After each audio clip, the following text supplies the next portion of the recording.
Hey guys, what's up? My name is Roman Anthony. Welcome back to my channel. If you have not yet, please click that subscribe button. Also follow, share, like if you happen to like the video. I'm about to give you 5 helpful tips to moving to Paris and probably a lot of places in the European area, but specifically Paris because I moved to Paris a while back and it was a process. It still is a process. I'm here in Paris during the coronavirus lockdown, so yeah, it's been quite interesting. But 5 helpful tips that I think will be so amazing for you guys. And I looked at all the vlogs, read the blogs. I did all my research on how to make the transition as easy as possible. If you're coming from the United States, maybe from certain other countries, not in the Schengen area, it might be a little bit harder. So, first, how to open a banking account. Now, every time I looked at a blog or read something online, it was saying that in order to get an apartment in Paris, you need a banking account. In order to get a banking account in Paris, you need to get an apartment. And in order to get a phone, you need all of these things. So it was kind of like, wow, it's like you're in the Twilight Zone. How do you get one thing without having the other when you need the other to get the one thing? Confusing, right? So this is what I did. Some research suggested that you can, well, I reached out. I saw that there were a few banks in Paris that we had in the US. For instance, we have HSBC and some other banks what is it? BNP Paribas. I think I'm pronouncing that right. So what I did was I called HSBC, and basically they told me that if I was to open a banking account with HSBC in America, then they would be able to help me open up a banking account in Paris without actually even being in Paris yet. So I was still in Los Angeles, where I moved from, and I opened up an HSBC account in America, and then via online and email and calls or whatever, the banking rep for HSBC in the US helped me to communicate with the banking rep in Paris, and then I was able to open up a banking account in Paris before I even got here. Now, the one thing I might add is do that in advance enough to where, because they run a little slow in Paris, in France, or I don't know, Paris specifically, but do that enough time because they'll send you your card to your Paris address. Now, I did this maybe a month or so in advance, but still it was kind of slow. The process took time, obviously. So by the time I got to Paris and then they had sent my bank card to Paris, so then it took another week or 2 for them to cancel that card or mark it as stolen or some crap like that, and then send me another card to Paris where I was able to pick it up at the bank because they couldn't send it for some reason to my address here, which I had put on file. I had already had an address, but it was confusing. So if you don't have any friends in Paris who you can use their address for substitution, it's very helpful to have a friend here that you can use for substitution. Now, personally, the banking process was a little bit difficult. It also helps if you speak French. My banking rep, she emailed me in English, but they assign you a banking associate, and 9 times out of 10 they speak French, and they're not that helpful, because even once when I was emailing the guy, he never responded. I emailed, and I would email, and then I would translate it so that it's in English and in French. He never responded, so I called, and he was like, oh, I don't speak English. And I was like, okay, but I emailed you in French. So then I just had to switch banking reps. Yeah, it can be like that out here sometimes. Let's see.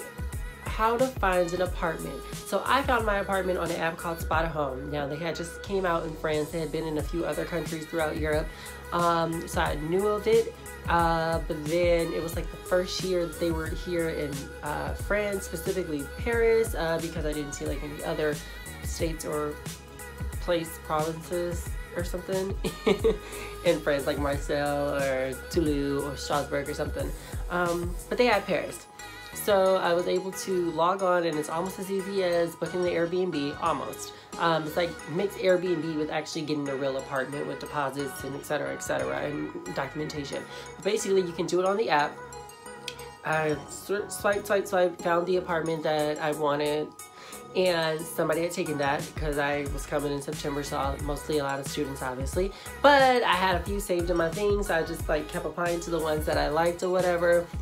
They were literally being snatched, and I'm like, it's like 4 in the morning. I was headed to work in Los Angeles, and I just chose one on my list that I forgot I even saved. Like, applied to it, and then I was approved for it. Nobody had snatched it. So then I submitted all my documentation, paid the deposit, and now I'm here in my apartment.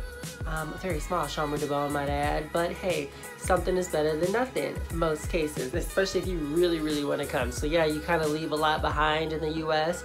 or the countries that you're comfortable in. But you definitely come for the Parisian experience, or just, you know, Paris itself.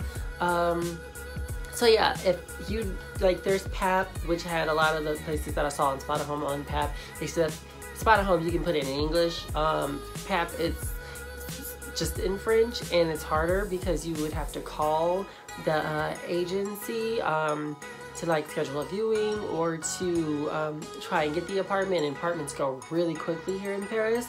So even when I would email certain companies, they wouldn't even email back. Like, it was just like, wow. And first it's like, yeah, it's like leboncoin.fr. There was a few apps that I was on looking for apartments, but Spot a Home is the one where I got my apartment. It was a very easy process. So that's the one I'm going to recommend for you if it's your first time moving abroad, because it was my first time moving abroad. I've lived in New York for 6 years, LA for 3 years, Atlanta for nearly a year. I'm from the Bay Area, California.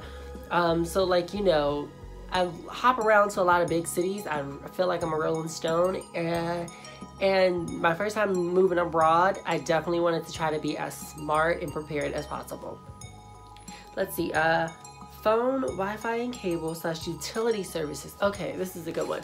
So when I first moved here, a friend of mine, I was texting and I was like, what phone service do you use? Because, you know, like with anything, the best thing you can do is word of mouth. Like, ask your friends, associates, or whatever, like, what are you using, so that way you can use it. And they said SFR. I tried SFR. Now don't do SFR. Oh my God.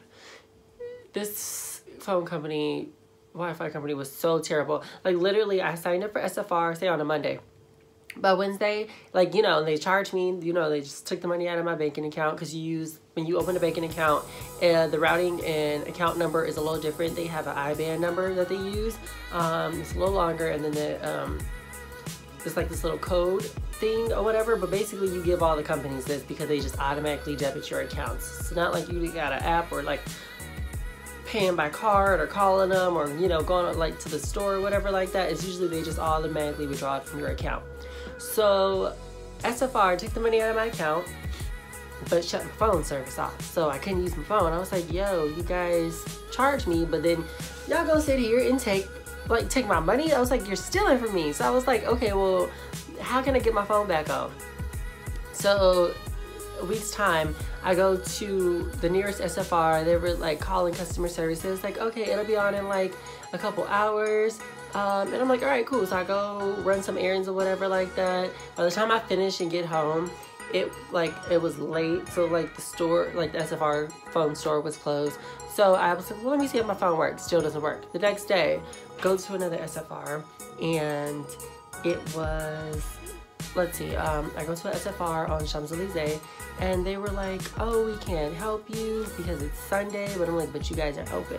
And they were like, yeah, and they called the customer representative center or whatever, and then they were like, well, you'll have to go to the SFR where you signed up at or whatever. I'm like, this is ridiculous, because I have T-Mobile in the States. So I can go to any T-Mobile in the whole United States if I have a problem or call their company's customer service, and it will be fixed. It's not like I would like, imagine opening up a T-Mobile account or Sprint or something like the AT&T, say in New York, and then like you move to California and they're like, well, you got to go back to New York to fix this. Because I like opened it in New York and moved to California. So yeah, I go back to the store where I opened it. I was like, okay, I opened my account here. Here's my documentation or whatever like that. And they were like, oh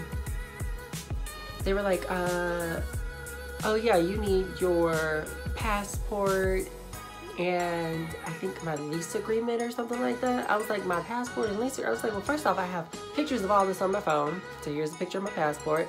Here's a PDF of my lease agreement, if that's what you really need. It's like, oh, we need a physical. I was like, so I'm gonna go. Mind you, this was like some random place, not that close to. It was like a 32-minute train ride from where I live in the 17. So I was like, so I'm gonna go back over there. And by the time I come over here, it's gonna be something else, because I've literally been in like 3 stores in 3 days, and they told me to come back to the store where I originally opened my account. I'm here where you guys took all my information. You can check your cameras, and still nothing. So basically, I like tweeted them, I Facebook messaged them, because I don't speak the language, so when I would call, I couldn't really get through the automated system. I had friends call. They would hang up on my friends, the ones who were speaking fluent French, like, they're French. They were just so rude. And I was like, this is not a company I want to deal with. So in order to cancel that, there's a website that I was able to use where you got to pay like €8 or whatever, and they send a letter. Because anytime you need to cancel any type of thing here, cable, Wi-Fi, like anything, you have to send like a formal letter or something. So they sent the letter for me. I paid for that. And, just like, to like cancel, and then they had literally suggested that I pay for the year out. I was like, hold on, you guys already charged me and I have not even had the service, so why would I pay for a year of no service? Like, you guys are ridiculous. Like, y'all don't know me. Like, I'm from the Bay. Like, robbing me, which, let's not even go, because that's self-incriminating evidence that I'm thinking in my head. Okay. But Jesus, I was like, y'all got me all the way messed up. So yeah, the company wrote the letter to cancel the service, whatever like that. I was like, yeah, I ain't seen none of the dime for me, SFR. And I switched phone companies, and now I'm with a phone company called Free, spelled F-R-E-E. And they are a lot better. I have my Wi-Fi, which is comme ci comme ça. I have my phone service, which is good. I have a cable box, although I don't have a TV. I just use my Netflix on my iPad and stuff like that, so I don't really need it. Really just wanted the Wi-Fi. I do a lot of traveling, so they're pretty good. And then when I'm done with them, basically I'll just mail the cable box and the Wi-Fi box back to them. When I canceled the SFR, I literally went and grabbed the boxes. Like, they had sent somebody to connect it all up or whatever.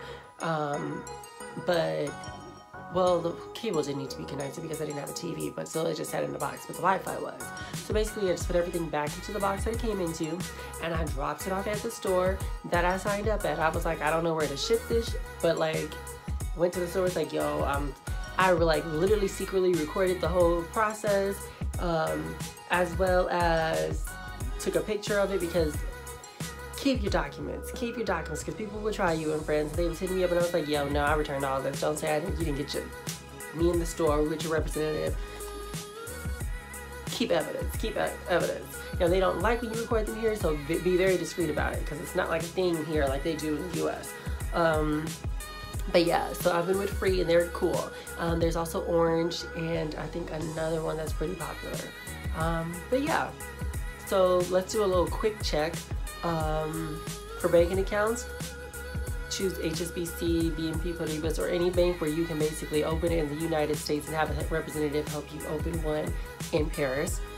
Apartment, spotahome.com. They have an app you can download in the iTunes store, or the Apple Store if you have. Phone service if you need a cell phone, and mind you, phone services here in Europe are so cheap. So like my phone bill is like $9.99 a month, and then the cable Wi-Fi is $14.99 a month or whatever.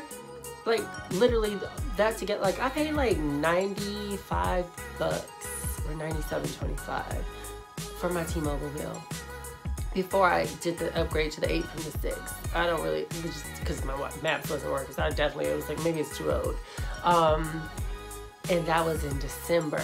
But before that, it was $75. And even talking to friends in the UK, a friend of mine is moving to New York, and he was like talking about like phone services and bills and stuff like that. And he was like, why are you guys' phone bills so much? He pays less than what I pay here in Paris for my phone bill. But yeah, because you definitely need a French number. You cannot turn on your utilities without a French number.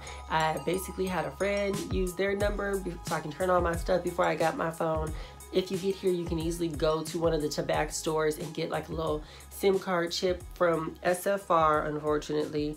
A temporary thing if you don't have any friends here, put the SIM card in there, it'll give you a number or whatever, turn on your utilities. You know, if this is what you want, you gotta do what you gotta do.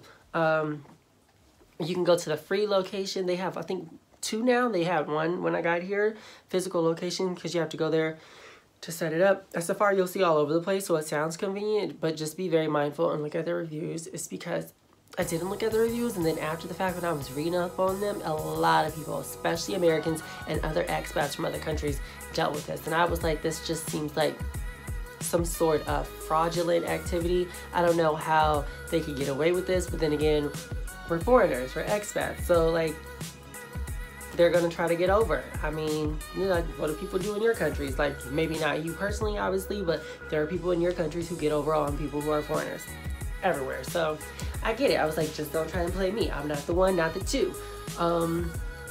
Let's see. Utility services. Actually, I just wish utility services too. Like, people here, like, it's like people in France work not because they have to like provide for themselves, put food on the table and their families, but because they kind of just, oh, I feel like working today. So it's very laissez-faire. The company I have now is Vattenhall, which I think is a Switzerland company. Basically, it's, I can't remember the company I had before, but I'll try to link it into the video in the description box. Basically, there is a website you can go to, and it's in English, and it has all the companies that you can communicate with in English. Now, yeah, they still, when you call it automated systems, it's still in French or whatever, but if you email, they can email it in English. Like, so I have a representative that I speak with if I have any issues. But basically, I pay $30 a month, 30 euros. I think it's like 29 euros, like, yeah, 30 euros a month, and I pay extra euro for like some energy, eco-saving, etc., environment stuff. And I did the same thing with the old company, the first company I had here.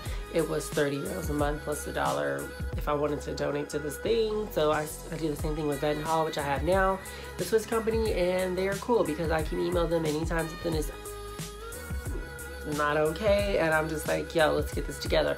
The last company, not so much. It was like I would get random charges in my account and there would be no explanation, and they had an app, but it was like so terrible for 2019. It was terrible app for, say, if it was 2000. So I was like, come on, with all the technology in the world, this could be better. So with the new company I have, anytime there's a question or some kind of weird looking charge coming out of my account, because mind you, remember, all of these bills automatically come out of your account.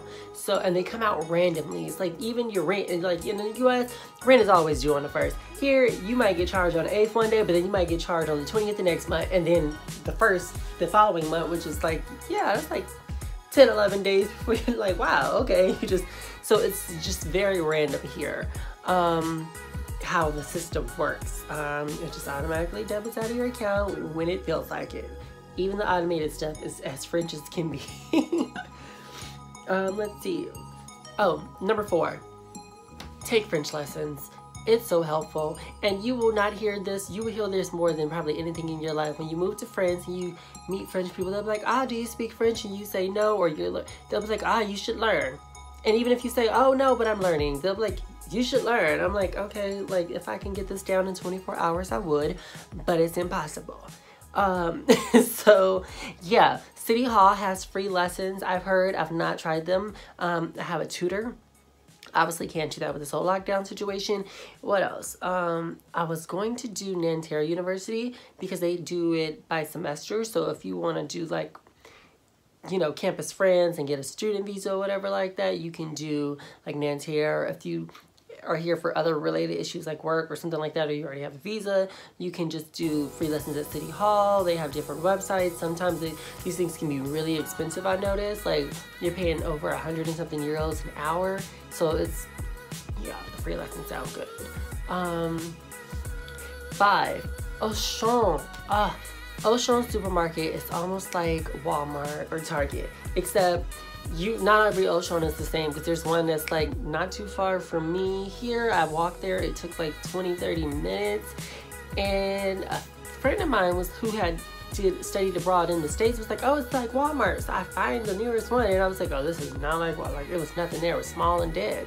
But then I was in La Defense taking a yoga class, and there was an Auchan market there, and it was like 3 stories, like with 3 floors, and it was this huge market. I was like, now this is, and he actually, the friend who suggested it lives in La Defense, so I was like, oh, maybe he shops in this area and hasn't been all to the other areas or whatever, Auchans, and you know, this is his thing. So like the Auchan at La Defense off the line 1, you will have this huge supermarket, and they have mostly everything there. They have their pharmacy inside, they have electronics, they have scooters, they have grocery shopping, food, like food, clothes, school supplies, like all kinds of stuff. And then there's like another store right next to it. It's at this huge mall. So you get off the train and you go under the train into the mall or whatever like that, and there's a huge store or whatever. Yeah, so those are 5 tips for Paris that I think would be very, very helpful, because one, we all need apartments, banks, and etc. Yeah, and then just like the other ones were just pretty like when you get here kind of tips, like to be helpful, because usually you would go to the boulangerie, the patisserie, there's like, you know, just like all these other places to get food. You would go to like the Monoprix to get most of your stuff, but then if you want cheese, you go to the like place to get cheese. If you want wine, you go to Gos. If you want, like, I don't know, like basically y'all know how it is. Some of you guys were moving to Paris, maybe you took French in high school like I did in university, so you kind of like get a backdrop in your book to where it tells you the French have all these different places that they go, and basically they do go to the store almost every day because the refrigerators are like this big. Actually, it's like this. It's very small. You get me? So yeah, Auchan if you need like a huge market. Open up your banking account in the States. Talk with a representative to open one in Europe. And then you already have your card and some money in euros already. You can use TransferWise, that's the one I use. There's other ones out there. It was just cheaper than some other ones that I use, the exchange rate, but I use TransferWise to switch money from my American account into my French account. Mind you, I don't still have HSBC in the US because I've had a Bank of America for over 11-12 years, so it was kind of like, okay, I'm not using this HSBC account in America, there's nothing going into this account, I'm just paying the monthly fee. So then like I was on a visit to the States and I closed the account or whatever, but still have my French account, so that's helpful. Yeah, so, you know, get your apartments on Spot at Home if you can, or PAP, or Le Bon Coin. Open up your banking account. When get a French SIM card if you can, or like you know, you can even get one at the airport, I think, out of a little machine, or you can go to a tobacco store, and get a temporary one just to make sure your utilities are on. Mind you, they don't really turn off utilities like that here. It would be like pretty hard, because even when I got here, the utilities were on before I moved here. I still had to call them or whatever just to get everything switched over into my name. But yeah, those are 5 great tips that you can use to move to Paris.